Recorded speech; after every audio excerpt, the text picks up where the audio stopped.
बिस्मिल्लाहिर्रहमानिर्रहीम। अस्सलाम वालेकुम। क्या हाल है दोस्तों, ठीक हैं दोस्तों? आज हम अपने किचन में बनाएंगे कंडेंस्ड मिल्क। ये तो सही पूछना तो ये मिठाइयों की जान होता है। ये आइसक्रीम में भी डलता है, तमाम जो मिठाइयाँ वगैरह बनती हैं उनमें भी डलता है। तो जो भी मीठी चीज़ें बनती हैं उनमें भी ये कई चीज़ें होती हैं जिनमें डलता है। तो इसके लिए सबसे पहले हम ये बनाएंगे और उसके बाद जो है ना दूसरी चीज़ें हम बनाएंगे, क्योंकि जब ये बना हुआ हमारे पास होगा तो इसको फिर हम उनमें शामिल कर लेंगे। तो बिस्मिल्लाह करते हैं।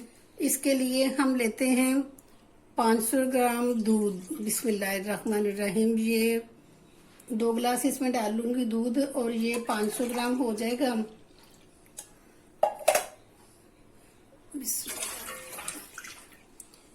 ये 500 ग्राम दूध होगा और ये 15 ग्राम जो है ना ये खुश्क दूध होगा। मेरे पास नीडो है तो मैंने ये नीडो लिया है। इसको पहले इसमें मिक्स कर लेंगे अच्छी तरह से ताकि कोई गुठली वगैरह ना रहे। तो इसके बाद जो है ना ये फ्लेम ऑन करेंगे। बिस्मिल्लाहिर्रहमानिर्रहीम। ये हमारा मिक्स हो गया और ये हमने चूल्हा ऑन कर लिया। अब इसको हमने चूल्हे पे रखा है। इसको आहिस्ता आहिस्ता चम्मच हिलाते जाएंगे और इसमें ये जो है ना 200 ग्राम चीनी डलेगी। ये याद रखना है आपने कि 500 ग्राम यानी कि ये आधा किलो दूध होता है और इसमें 200 ग्राम जो है ना ये चीनी होती है और ये 15 ग्राम जो है ना खुश्क दूध इसमें होता है। और इसको हल्की आंच पे हम 10 मिनट पकाते हैं। फिर मैं इसमें शामिल क्या करती हूँ फिर मैं आपको बाद में दिखाती हूँ। ये देखें आहिस्ता आहिस्ता दूध जो है ना ये गाढ़ा होना शुरू हो गया। ये चीनी जो होती है ना इसके 2 काम होते हैं, एक तो ये मीठा करती है और दूसरा ये है कि ये दूध को गाढ़ा करती है। और ये देखें इसका कलर भी कितना अच्छा अच्छा सा होने लग गया। और ये है कि दूध मैंने ना फ्रेश लिया, जो कि ये डिब्बे का दूध नहीं, ये जो फुल क्रीम दूध होता है ना ये दूध लिया मैंने। और इसको मीडियम फ्लेम पे बनाना है। तो 10 मिनट हो गए हैं।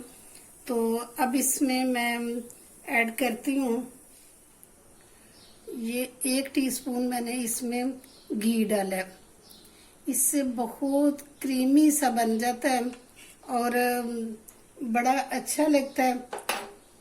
ये देखें अब ये आहिस्ता आहिस्ता हमारा पकने लग गया।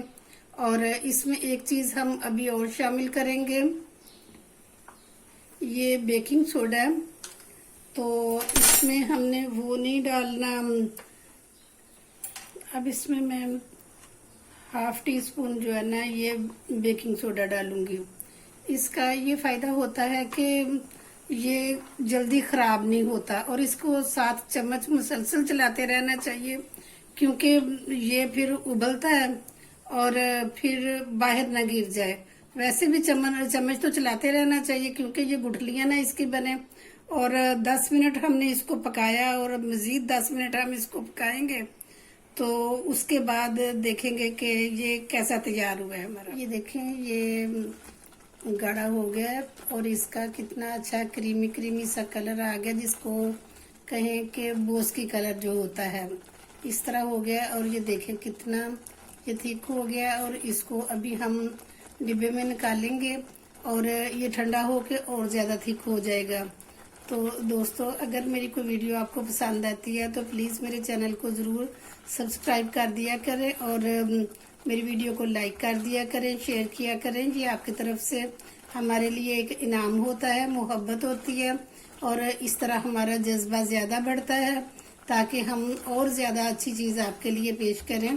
तो ये हमारा मुकम्मल हो गया कंडेंस्ड मिल्क और इसको हम अभी डिश आउट करते हैं। ये देखिए बहुत बहुत खूबसूरत बना और अभी ये जब ठंडा होगा तो बहुत अच्छा बन जाएगा ये। तो ये हमारा फौरन तैयार हो गया कि 20-25 मिनट में ये हमारा तैयार हो गया। और साफ़ सुथरी घर की चीज़ बनी हुई का तो जवाब ही नहीं होता। तो दोस्तों ये थी हमारी आज की डिश। तो इंशाल्लाह नई किसी और रेसिपी के साथ दोबारा हाजिर होंगे। तब तक के लिए इजाजत चाहती हूँ। अपना बहुत ख्याल रखिएगा। ओके जी, अल्लाह हाफिज।